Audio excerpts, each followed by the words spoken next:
Bueno, hasta tanto comience. Respecto a la clase pasada, más nos interesan las conclusiones, no se pierdan tanto en la demostración matemática. Sí nos interesa de dónde partimos y a qué llegamos, ¿no?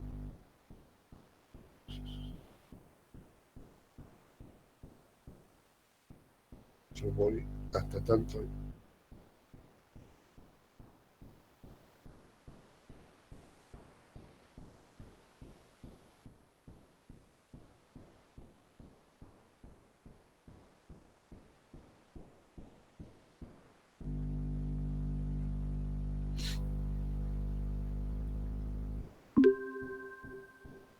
Bien, bueno, comencemos con la presentación del día de hoy.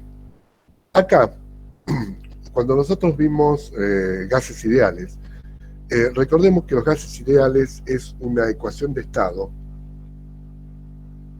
que surge de dos formas distintas. Un camino alternativo para llegar a la ley de gases ideales es un camino netamente empírico y hasta le diría cronológicamente histórico. Es decir, partiendo de la ley de Boyle-Mariotte, que ustedes vieron en química general, la ley de Charles Gay-Lussac y Avogadro, se ha llegado a combinar estas tres leyes en una sola ecuación, que es la que posteriormente se denominó ley de los gases ideales. En el caso de los leyes de los gases ideales, digamos, yo les decía que se arriba a ella a través de dos caminos alternativos. Uno era justamente la combinación de estas leyes empíricas. La de Boyle-Mariotte, si ustedes recuerdan, era la que relacionaba la presión con el volumen, en donde decía de que la presión era inversamente proporcional al volumen en el caso de un gas que se mantenía a temperatura constante. La ley de Charles Gay-Lussac relacionaba la presión con la temperatura de los gases, y la de Avogadro vinculaba todo esto a través del número de moles, ¿sí? Combinando dichas leyes, se podía llegar a la conclusión de P por V igual a nRT. A esta ecuación, a la de los gases ideales, también es factible de arribar a través de consideraciones siguiendo ya una metodología un poco más científica, que es la de la aplicación de la mecánica de Newton a las partículas gaseosas y planteando una serie de hipótesis se podía arribar a la misma. Esto es precisamente la base o el fundamento de la llamada teoría cinética de los gases. Es decir, se suponía que el gas estaba compuesto por partículas que tenían masa, pero no volumen, que las interacciones entre dichas partículas eran solamente del tipo elástico, es decir, no había deformaciones, ni había fuerzas que interaccionaban entre sí, ni de atracción ni de repulsión. Se suponía que la temperatura estaba directamente vinculado a la energía cinética de las moléculas y que la presión era la cantidad de golpes o de choques que ejercían las partículas contra la pared del recipiente. Partiendo de estas hipótesis, también era posible llegar justamente a la ley de los gases ideales. Lo que nos interesa en este momento, que ahora vamos a ver el fenómeno de transición de fase, es que para el gas ideal, digamos, hay varias cosas que no se tienen en cuenta. O sea, si uno dice primero que un gas se comporta idealmente, primero no nos interesa qué tipo de gas se trata. Ese es un punto muy interesante a analizar. Es decir, el solo hecho que a mí me digan es un gas ideal, no me importa si es dióxido de carbono, si es aire, si es hexano. La verdad que uno directamente aplica la ecuación de estado P por V igual a nRT independientemente de la naturaleza de ese gas. Probablemente, dependiendo de los datos que uno tenga para resolver, podría llegar a interesarnos la naturaleza si es que tenemos la masa y no los moles. Entonces necesitamos saber de qué gas se trata para obtener el número de moles, nada más. pero a partir de allí la ley era totalmente general para cualquier tipo de gas que tenga comportamiento ideal. Recuerden también que uno define el gas ideal como aquel fluido que cumple o se comporta tal cual como predice dicha ecuación, P por B igual a nRT. En un diagrama PV, ustedes lo tienen aquí, se pueden ver las distintas isotermas en donde independientemente de qué presión trabaje y qué volumen trabaje, estas se comportaban como hipérbolas, siguiendo justamente la ecuación que ustedes tienen ahí, o donde yo puedo ahora escribir como P, como una función del volumen, ¿sí? Que es igual, en este caso, a una constante sobre B, donde esta constante no era otra cosa que R por T. Si estamos hablando de isoterma, T es constante, por lo tanto, es esta función la que se está graficando en un par de ejes presión-volumen. Pero ¿qué pasa? Cuando vamos a la realidad y agarramos un gas ya de comportamiento real, vemos que esto no ocurre o que esto no se cumple en todo el dominio del volumen y de la presión. Es decir, las isotermas no son exactamente unas hipérbolas como se plantea en esta gráfica, sino que cuando las presiones empiezan a aumentar, los volúmenes se empiezan a achicar, naturalmente se observa otro tipo de comportamiento a lo largo de todo el dominio. Solamente en una porción de ese dominio se ve que se cumple la ley de gases ideales, y cuando salimos de esa parte, de esa sección del gráfico, la naturaleza nos muestra otro comportamiento que no es exactamente el de los gases ideales. Vamos a estudiar ahora cómo es ese comportamiento que se ve naturalmente, y después vamos a ir a pasar en una segunda etapa a ecuaciones de estado que busquen explicar el comportamiento que se observa naturalmente. ¿Qué quiero reafirmar con esto? Que una cosa es la teoría que uno desarrolla, ¿sí? Y otra cosa es lo que la naturaleza realmente muestra. Es decir, el por qué se observan los hechos de transiciones de fase, es decir, de cambio de fase, es en realidad la explicación que hubo en la naturaleza. Es la naturaleza la que nos dice estos gases se comportan así cuando vamos cambiando el dominio de aplicación o la zona de trabajo de dichos gases. En la realidad, lo que se ve es algo parecido a esto. Voy a ampliar un poquitito el gráfico.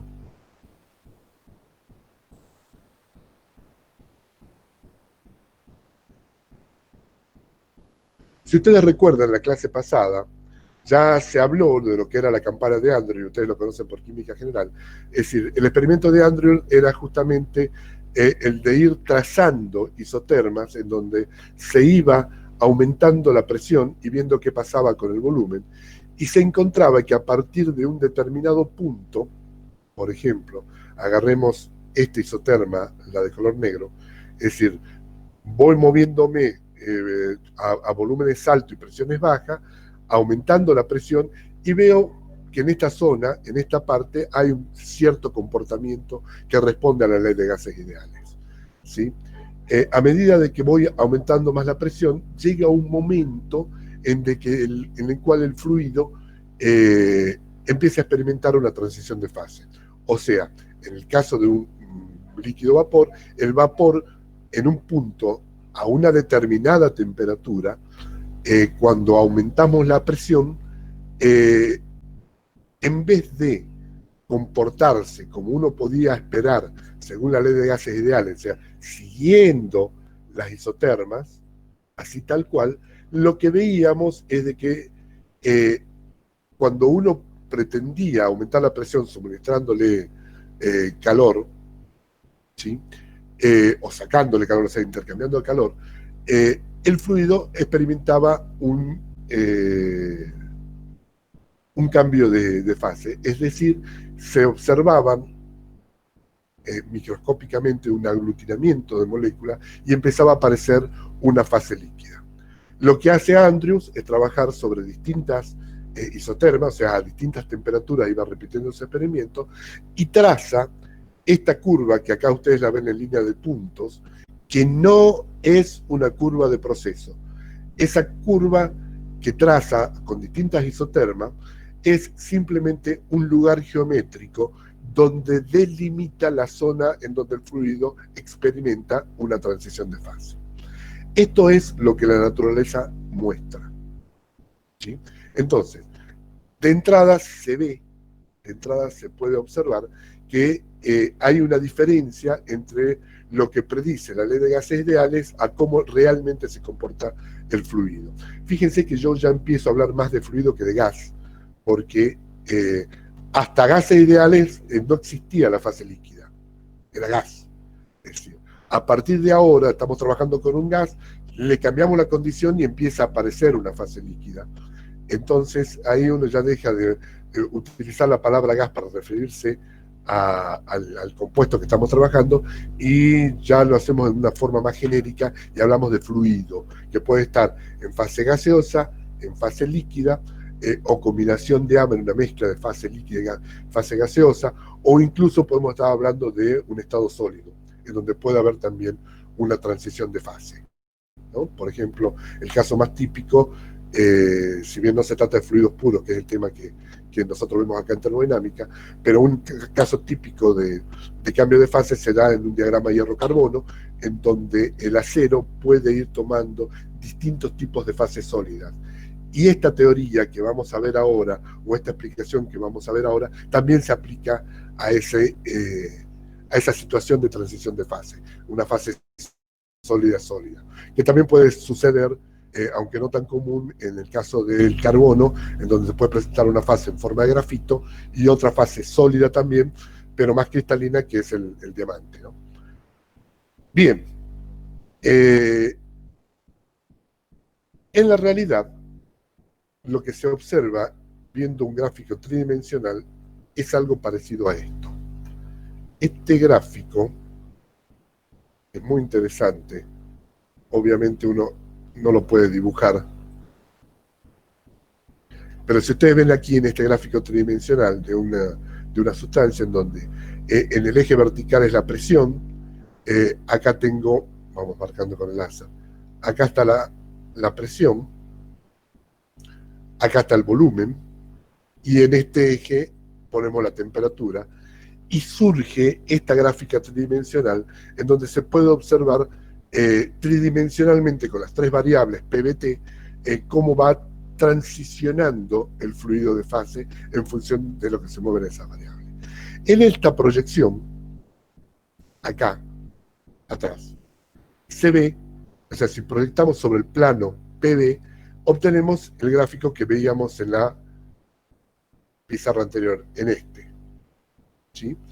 Y si proyectamos sobre el plano PT, lo que se va a observar es un gráfico de este tipo, PT, en donde vamos a ver curvas bien definidas. Sobre esto precisamente es lo que vamos a trabajar ahora para encontrar la llamada ecuación de Clausius-Clapeyron, que es la que me va a definir la pendiente de esta curva y me va a indicar las condiciones bajo la cual se sucede el cambio de fase, ¿no? Varios puntos a aclarar. El primer punto a considerar es que nosotros en este curso vamos simplemente a trabajar sobre fluidos puros. Cuando hay mezcla de fluidos, esto no aplica, ¿sí? Eso se ve en otra materia, como puede ser físico-química y operaciones unitarias. Es decir, cuando yo hablo de fluido puro y hablo de una transición de fase, voy a hablar de fenómenos como evaporación, solidificación, fusión, sublimación, que es justamente los fenómenos que se producen en un cambio de fase. Cuando uno habla de transiciones de fase en mezclas de fluidos, ya no habla simplemente de una evaporación, sino que si es un líquido vapor habla de una destilación, si es un sólido líquido habla de cristalización y no solamente de fusión. Entonces el análisis, si bien tiene la misma base termodinámica, el análisis es un poco distinto y se va a ver específicamente en las materias que siguen a este curso de termodinámica. Bueno, bien. Acá fíjense en algo. Por favor, insisto sobre el tema de que párenme si quieren que repita algo, ¿no?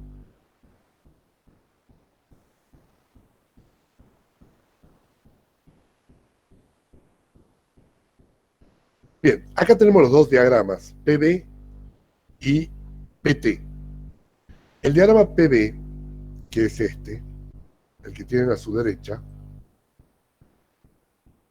si yo tomo una isoterma cualquiera, como puede ser esta, acá, cuando llega a tocar la campana, donde hay una zona de líquido vapor, se va a realizar la transición de fase bajo una condición que es naturalmente importante y siempre tienen que tener en cuenta.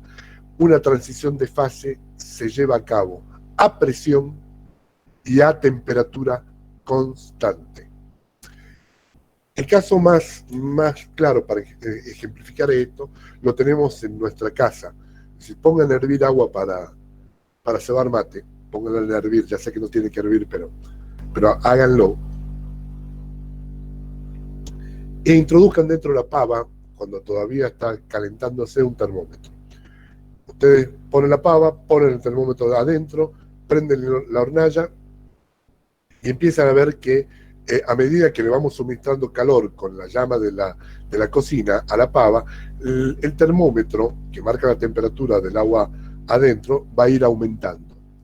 Hasta que llega un punto en el cual nuestras abuelas y nuestras madres decían primer hervor, ¿sí? Que es donde dice que hay que parar ahí y no dejar que hierva para el mate. En realidad, ahí ¿qué se está haciendo? Se está alcanzando esta curva. Por ahí es mejor verlo en esta gráfica, ¿sí? Yo vengo con este isoterma, ¿sí? Empiezo a calentar cuando el líquido toca la campana, cuando el líquido de alguna forma toca la campana, empieza a haber una transición de fase, ¿sí? En realidad, cuando yo hago la pava, cuando uso la pava, no vengo por la isoterma, lo que estamos haciendo ahí, ir calentando. Lo que estoy haciendo, en realidad, ahí es venir a presión constante, que vendría a ser la presión atmosférica, siguiendo esta línea. Cuando toco el punto B, en este caso de la curva, ahí alcanza lo que se llama la curva de burbuja de la campana de Andrew, es decir, aparece la primer burbuja de vapor. En ese punto, ustedes pueden observar que aún entregándole calor a la pava, es decir, la llama nunca se apaga, sigue funcionando, el termómetro se va a clavar. Es decir, va a aparecer a esa temperatura una temperatura constante, que si uno estuviese a nivel del mar, esa temperatura correspondería a los 100 grados centígrados. O sea, si la presión atmosférica fuese de una atmósfera, la temperatura a la cual comienza y continúa la transición de fase sería la temperatura de 100 grados centígrados. Profe, una duda chiquita. Sí. Toda esa energía que yo le estoy entregando en forma de calor, o sea, pasa a formar parte de lo que es la transición de fase, ¿verdad? Por eso no hay una variación de temperatura. Claro, o sea, hasta el momento en donde yo estoy en una sola fase, ese calor se denomina calor sensible. Como se lo estoy entregando a presión constante, uno normalmente en esta situación puede calcular ese calor como MSP diferencial de T, ¿sí? En el momento que comienza la transición de fase y uno sigue entregando calor, ese calor, esa energía, el sistema lo usa para ir microscópicamente liberando partículas que están en estado líquido y pasándola al estado vapor. ¿Sí? Ese calor que se entrega a partir de ese momento se denomina calor latente, y es un calor que es mucho más importante en magnitud que el calor sensible que veníamos trayendo antes. Es decir, si yo estoy, para que ustedes se den una idea, a nivel del mar, y agarro 1 litro de agua con una densidad de 1 kilo por litro, yo desde que estoy a 0 grados centígrados, vamos a suponer que estoy líquido a 0 grados centígrados, y voy calentando hasta la temperatura de ebullición, a presión constante, que sería la presión de una atmósfera, porque estoy a nivel del mar, la cantidad de calor que entrego ahí es mCp de T, el Cp vale 1, la masa vale 1 kilo, y el diferencial delta T es de 0 a 100, o de 2,73 a 3,73, que vendría a ser un delta de 100, ahí entrego 100 kilocalorías de calor sensible a ese kilogramo de agua. En ese punto, el agua empieza a hervir, es decir, toca la campana de burbuja, la curva de burbuja, perdón, se denomina líquido saturado en ese punto, y a partir de allí, todo el calor que empiezo a entregar se transforma en el llamado calor latente. El calor latente del agua a 1 kilo, a una presión de una atmósfera, perdón, es aproximadamente igual a 540 kilocalorías por kilogramo. Es decir, voy a necesitar casi 5 veces más de energía para lograr que ese kilo de agua líquida pase a la fase vapor completamente, que es casi 5 veces más de lo... ¿Sí? ¿Por qué menciono esto? ¿Por qué la importancia? Porque uno normalmente utiliza el agua como fluido calefactor o refrigerante en la mayoría de las industrias. Y normalmente lo que nos interesa es el calor latente, más que el calor sensible. ¿Sí? ¿Por qué? Porque en cantidad, por unidad de masa o por mol, como quieran, es mucho mayor el calor latente que el calor sensible. Además, el calor latente, además de ser mayor en cantidad, por una razón que no es termodinámica, sino que tiene que ver con la cinética de transferencia de calor, transfiere más rápido. ¿Sí? Porque entra en juego el mecanismo de convección de transferencia de calor. Entonces, a uno como ingeniero en la industria, lo que más le interesa cuando utiliza vapor para calentar es el latente mucho más que el sensible. Entonces es importante entender el mecanismo de transición de fase, que es lo que vamos a estudiar ahora. Bueno, una vez que el líquido tocó la curva de burbuja y empezó a ocurrir la transición de fase, decíamos de que el termómetro se clavaba porque a una determinada presión se da la transición a una determinada temperatura. Es decir, a cada presión de trabajo hay una y solo una temperatura de transición, de saturación. O sea, esto está vinculado después con la regla de las fases que ustedes ya vieron, que la vamos a poder repetir. Si yo les digo, tengo vapor a una atmósfera de presión saturado, es como que automáticamente le estoy diciendo a qué temperatura está. ¿Sí? A cada presión le corresponde una y solo una temperatura de saturación, o de ebullición o de cambio de fase. ¿Está? Justamente esa curva presión-temperatura, en donde vamos a saber a qué presión tengo cada temperatura de transición, es lo que me la va a dar la llamada ecuación de Clausius-Clapeyron, que ahora la vamos a deducir. Bien, fíjense que a medida que voy aumentando la temperatura, en este gráfico, la temperatura aumenta en este sentido, ¿no? O sea, ¿esto qué significa? Que la temperatura de esta curva, esta celestita, es menor que la temperatura de la curva negra, es menor que la temperatura roja y es menor que la temperatura gris que está acá. ¿Sí? A medida que voy aumentando la temperatura de trabajo o la presión, cualquiera de las dos, van a ver que la región de transferencia de fase en donde hay una mezcla de fases, se va achicando. Se achica hasta que llega a un punto, que ya la clase pasada se había hablado de ese punto, que se denomina punto crítico. El punto crítico es el punto por donde pasa la llamada isoterma crítica, en donde por encima del cual ya el fluido no experimenta transición de fase. ¿Sí? Los valores de calor latente, de temperatura de saturación, punto crítico y todo eso dependen de cada tipo de fluido que estoy hablando. Es decir, no es el mismo para el aire que para el agua, ni para el dióxido de carbono, ni para el hexano, ni para cualquier otro fluido que a ustedes se les ocurra. Con esto quiero decir que las características de una transición de fase depende de la naturaleza del fluido con el cual estoy trabajando. Bien, punto muy, pero muy importante.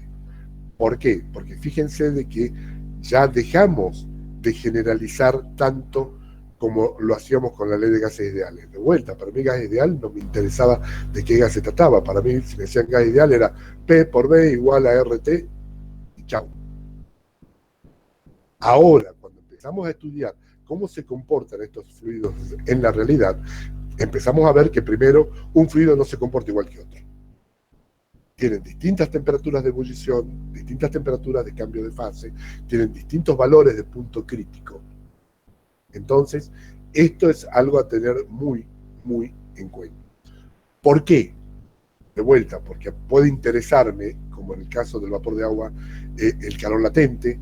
Si estoy hablando de un ciclo de refrigeración, por ejemplo, donde no uso agua como fluido que realiza el ciclo, sino que uso fluidos refrigerantes especiales y está metido dentro de una campana de Andrew, a mí me interesa saber bajo qué valores tiene que operar esa transición de fase, primero para elegir qué fluido utilizar y después saber cuáles son las temperaturas entre las cuales va a funcionar ese ciclo. ¿Sí? Bueno, ya vamos a volver sobre la isoterma crítica porque es muy interesante esta isoterma en particular. Por ahora, lo que vamos a intentar es deducir una ecuación que me indique para cada fluido cuál va a ser las pendientes de la curva presión-temperatura en donde ocurre el cambio de fase. Entonces, volvemos a esta gráfica, en donde recuerden que acá yo tengo un diagrama PV, que era el mismo que veíamos hace un ratito. Y si nosotros proyectábamos o cambiamos esa perspectiva de esta gráfica tridimensional, ahora las traigo para aquí, ahí, y yo proyectaba, en vez de proyectar sobre el plano PV, como sería proyecto sobre el plano PT, lo que obtengo justamente es esta curva. Bien, me quedan mis flechitas grabadas. Ahora las borro. Ahí está.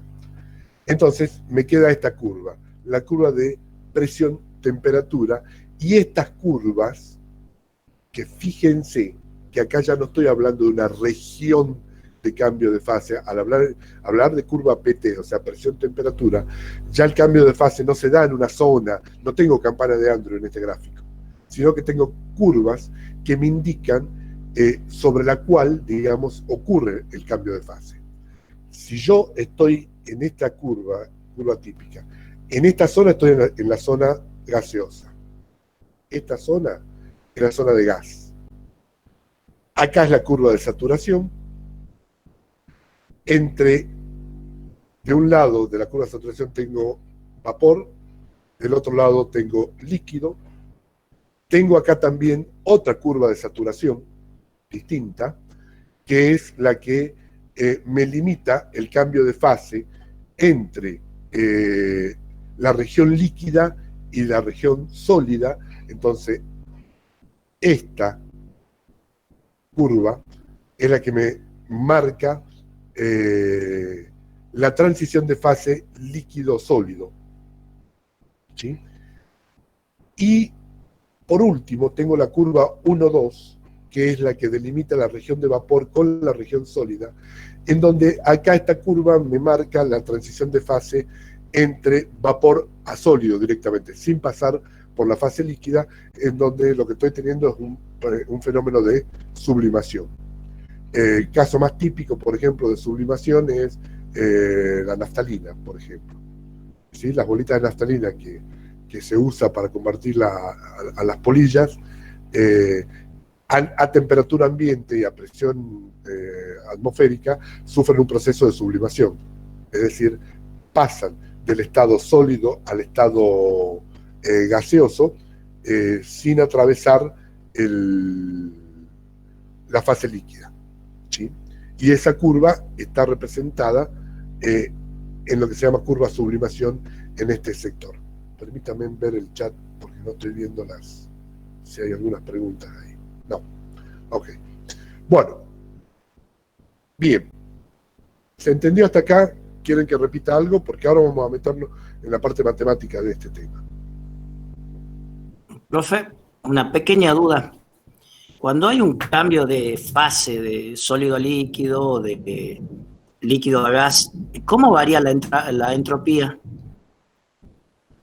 Aumenta. Ah, bien. O sea, aumenta o disminuye. O sea, la entropía va a cambiar, justamente lo vamos a ver ahora. La entropía va a cambiar en función del calor que estoy intercambiando. Si se lo estoy entregando, aumentará. Si le estoy sacando calor, disminuirá. Ah, bien, bien. Hay un salto grande de entropía ahí. Y por donde lo miren, por la definición de entregar calor y, digamos, con la diferencia que esa entrega de calor ocurre a temperatura constante, pero la variación de entropía es alta. ¿Sí? Recuerden el diagrama de Carnot, del ciclo de Carnot. Se Sí. los hago acá. ¿Sí? Si yo tengo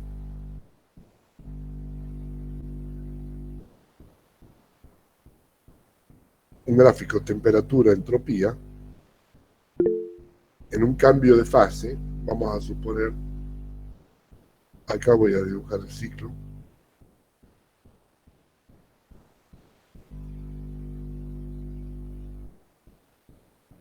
¿Sí? Y si yo esto, bueno, acá viene la parte difícil. Si yo esto, difícil de dibujar, lo meto dentro de una campana de Andrews, ¿te acuerdan? Sí, sí, sí. Acá tengo una transición de fase. En esta zona, toda esta zona dentro de la campana es una transición de fase. Y acá yo estoy entregando calor, ¿sí? Y hay un salto de entropía grande.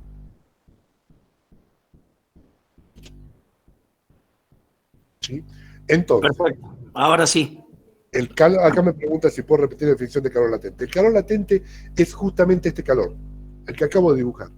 El calor latente es el calor que hay que intercambiar con el fluido para provocar el cambio de fase. Normalmente lo vamos a simbolizar con la letra lambda. ¿Sí?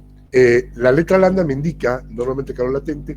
Tienen que tener mucho cuidado, lo voy a repetir varias veces a esto, con el signo del calor latente, porque cuando uno busca los valores de calor latente siempre me dan con signo positivo.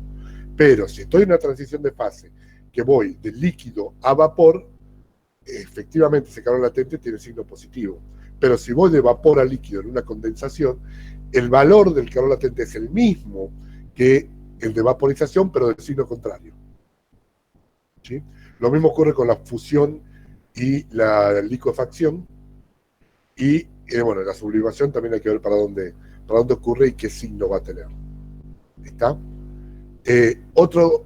Otra forma también, que creo que ya lo habíamos visto en la primera parte, pero no está de más recordarlo, que a veces es conveniente representar en forma diferencial el calor latente, voy a poner así, como lambda diferencial de la masa o diferencial del número moles, en donde lambda es la cantidad de calor por unidad másica o por unidad de moles, y el diferencial de M o el diferencial de N es la cantidad de materia que se va transformando o que va pasando a la fase siguiente. ¿Está? Esto ya lo habíamos visto en la primera parte de la materia, pero no está de más recordarlo. ¿Está? Bueno.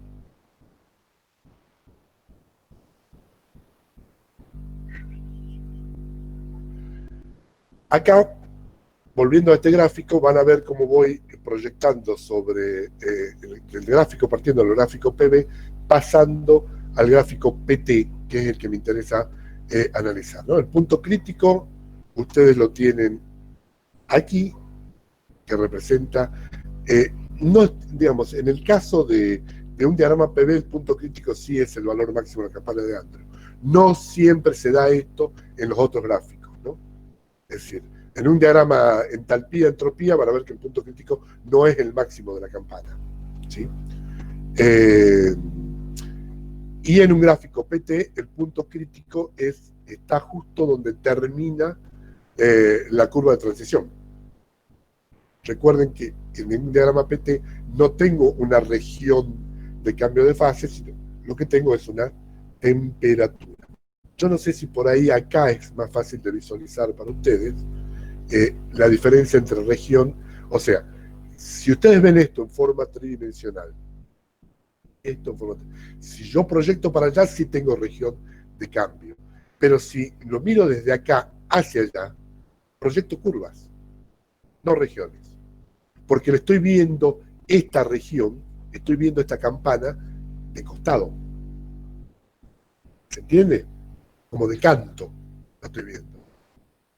Y es justamente esta curva, digamos, es como que yo, esta curva que ustedes visualizan aquí,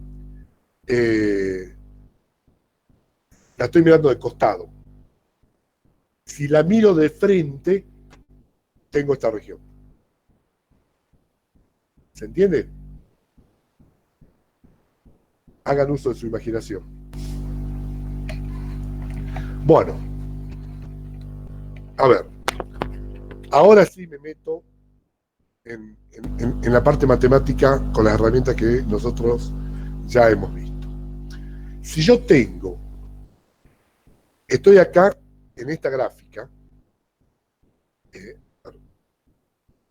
estoy en esta gráfica en donde ustedes pueden visualizar una curva de cambio de fase.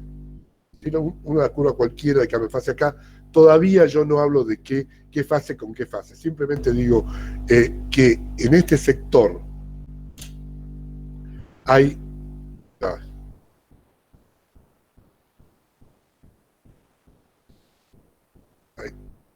A ver, espérenme.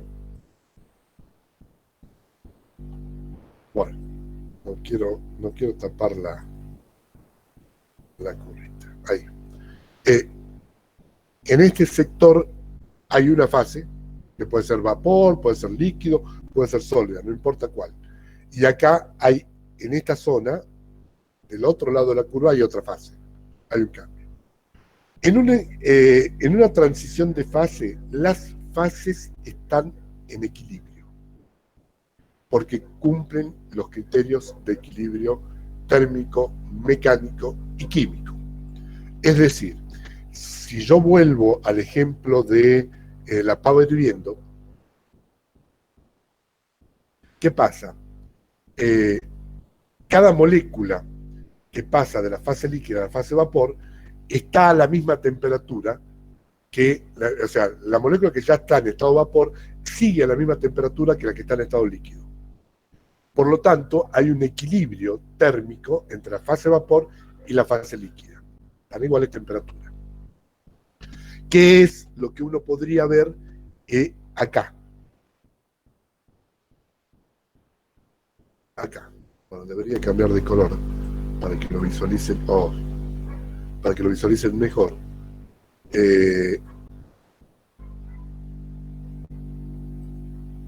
En este punto, en el punto A, ¿sí? Yo estoy viendo que a una misma temperatura, que corresponde a una misma presión, el estado, en ese estado A, la fase de un lado está en equilibrio, tanto térmico como mecánico, como químico, con la fase del otro lado. ¿Tá? Están a la misma presión, están a la misma temperatura y, aunque no se visualiza, están con el mismo potencial químico en cada uno de sus puntos, ¿sí? Que es justamente lo que nos va a dar pie a nuestro desarrollo matemático ahora.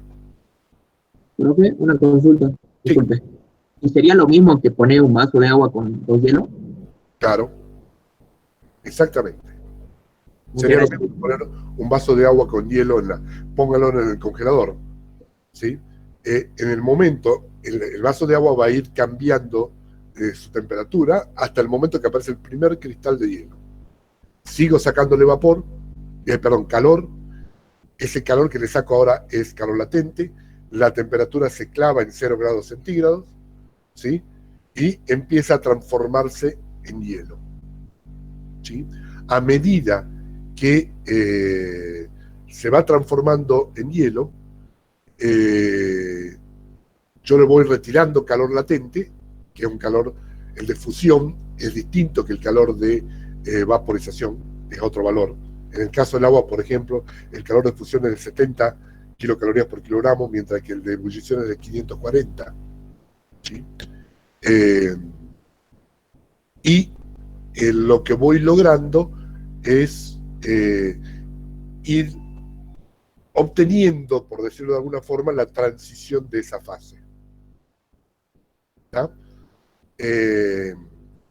Acá después van a aparecer un montón de preguntas de la vida diaria, de la vida cotidiana, como por ejemplo, cuando ustedes están de pesca y llevan la congeladora, meten el hielo ahí y de repente el hielo empieza a fundirse, ¿sí? Entonces la primera pregunta que siempre uno se hace mientras está pescando al sol es si conviene tirar el agua que surge de la fundición del hielo, ¿sí? Ahí van a tener que dar después de ustedes mismos esa respuesta, ¿no? Cuando uno abre la congeladora dice, che, está la mitad con agua, ¿qué hago? ¿La tiro? No, déjala porque enfría igual. Ojo con eso, ¿sí? Está vinculado el tema justamente de el calor latente que estamos hablando. Bueno, como ven, la termodinámica se aplica en todos los ámbitos, no así la química orgánica, que le quede claro.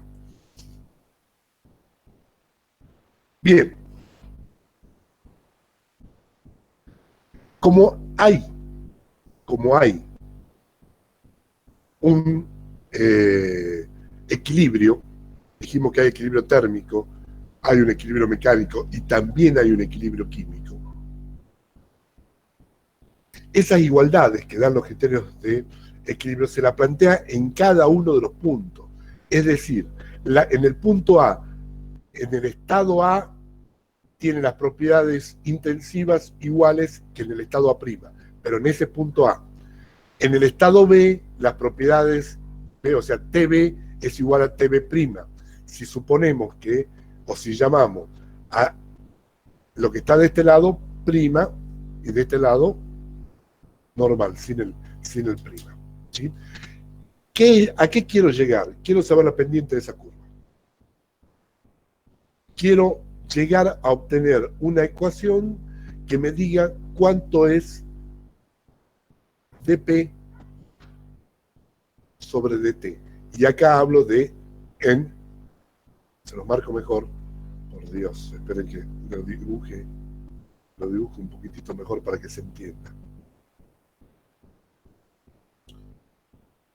Es decir, yo lo que quiero es encontrar dP, diferencial dP respecto de T en la curva de saturación. La curva de saturación es esta, que ustedes ven ahí dibujado. Yo marque con el dedo, no les sirve a ustedes, ¿no? No ven mi dedo. La curva de saturación es esta. ¿Sí? Entonces, quiero encontrar una ecuación que me diga cuál es la pendiente de esa curva, para después tener la ecuación integrada, que sería la ecuación de la curva. Entonces, para ello, ¿qué hacemos? Parto de la condición, por el hecho de que están en un equilibrio químico la fase, que el potencial químico en el punto A, ¿sí?, de la fase normal, por llamarlo así, es igual al potencial químico en el mismo punto, pero de la fase prima. Lo mismo ocurre para el punto B. Mu B es igual a mu B prima, ¿sí?, por criterio de equilibrio químico. Hasta ahí estamos fantásticos. Si hago una diferenciación miembro a miembro, mu A menos mu B será igual a mu A prima menos mu B prima, ¿sí? Y acá aplico, si ustedes recuerdan, la ecuación de Gibbs-Duhem. La ecuación de Gibbs-Duhem, que la habíamos visto en teóricas anteriores, decía que el diferencial de mu era igual a menos S, diferencial de T, más B, diferencial de P. ¿Sí? Que era una ecuación que me vinculaba a los parámetros intensivos, mu, T y P. ¿Ah? Bien, haciendo uso de esa ecuación, o sea, los intensivos de vuelta es potencial químico, temperatura y presión. Bueno, haciendo uso de esa ecuación, lo que hago es aproximo mu A menos V, aproximo, fíjense que no está el signo igual, a menos S de T más B de P. Gibbs-Duhem. Lo mismo hago para la otra fase.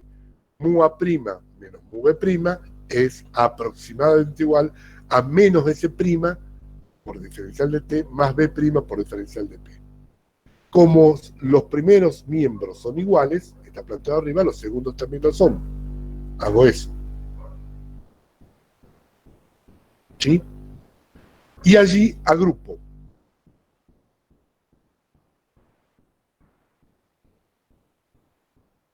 Ay, Dios. Se me fue la pantallita. Denme un segundo vuelta. Problemas informáticos. En realidad se me cerró el OpenBoard. Denme un segundito, lo vamos a abrir de vuelta.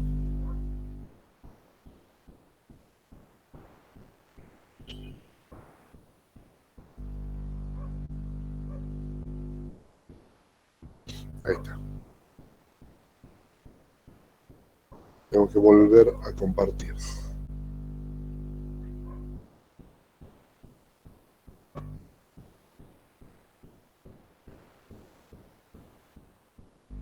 Ahí están, ¿vuelven a ver mi pantalla?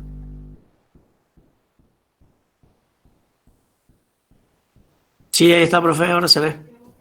Bueno. Entonces, habíamos llegado que agrupábamos los dos segundos miembros de esta ecuación y ponía los dp con dp y llego a esto. Fíjense que, se lo vuelvo a escribir, lo que le había escrito antes, quiero es obtener dp sobre dt en la curva de saturación. ¿Sí? Entonces, fíjense que ya estoy muy cerca de esa situación. Y agrupando, tengo que dp sobre dt es delta ds sobre delta dv. ¿Pero qué es este delta ds? Este delta ds es esto. Ese delta ds es esto. Y el delta dv es esto. ¿Sí? Por lo tanto, como estoy hablando de una transición de fase, el calor latente de esa transición de fase, lambda, es igual a T por delta ds, ya que ese delta ds es entre una fase y la otra, la variación de entropía entre una fase y la otra. Entonces, ese calor latente yo lo puedo escribir como T delta DS. Y reemplazar eso acá. Con lo cual llego a la llamada ecuación de Clausius-Clapeyron, en donde me dice que la pendiente de la curva PT en un cambio de fase es igual al calor latente sobre la temperatura de transición, ¿sí?, por el delta de volumen entre las dos fases. ¿Ya? Fíjense que estamos hablando siempre de volumen. Cuando yo hablo de volumen, lo hablo de volumen o molar o másico. Por eso hablo de volúmenes chicos, ¿sí? Volúmenes con minúscula. ¿Por qué? Porque todas las otras variables tienen que ser variables intensivas. Y el volumen, para que sea intensivo, lo tengo que expresar en forma másica o molar. ¿Está? Bien.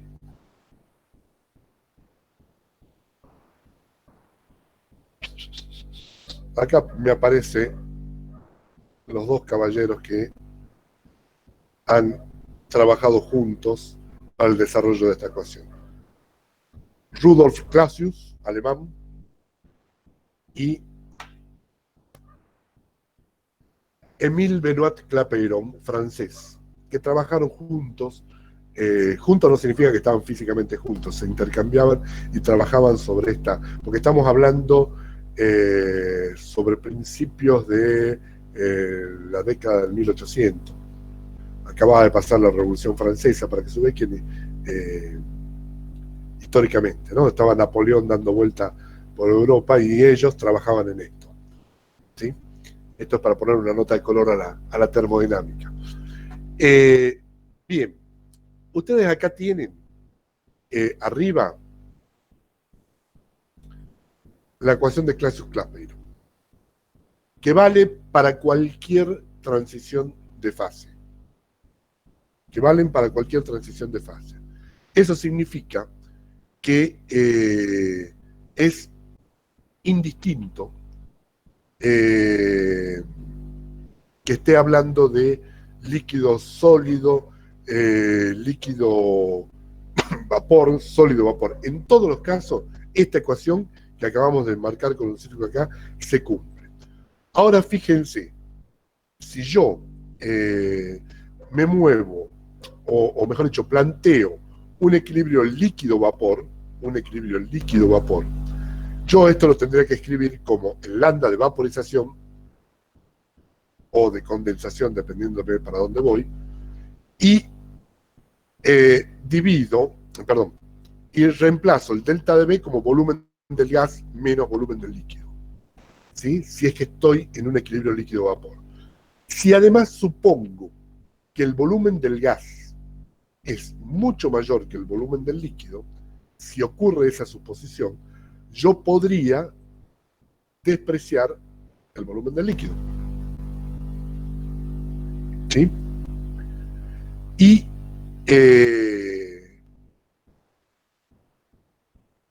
Y también suponer que ese gas, o sea, ese volumen de gas se comporta como un gas ideal. Por lo tanto, cumple que ese volumen del gas es igual a RT sobre P. Haciendo estos reemplazos en la ecuación de Clausius-Clapeyron, obtengo que dP sobre dt es igual al lambda de vaporización por P sobre RT cuadrado. Haciendo una separación de variables, resolviendo la ecuación diferencial por separación de variables, me queda dP sobre P igual a lambda sobre R por dt sobre t cuadrado. Escribiéndolo de otra forma, el dP sobre P lo puedo escribir como diferencial del logaritmo de P, que es igual a menos lambda sobre R, diferencial de 1 sobre t. Esto es análisis matemático puro, ¿sí? Y si integro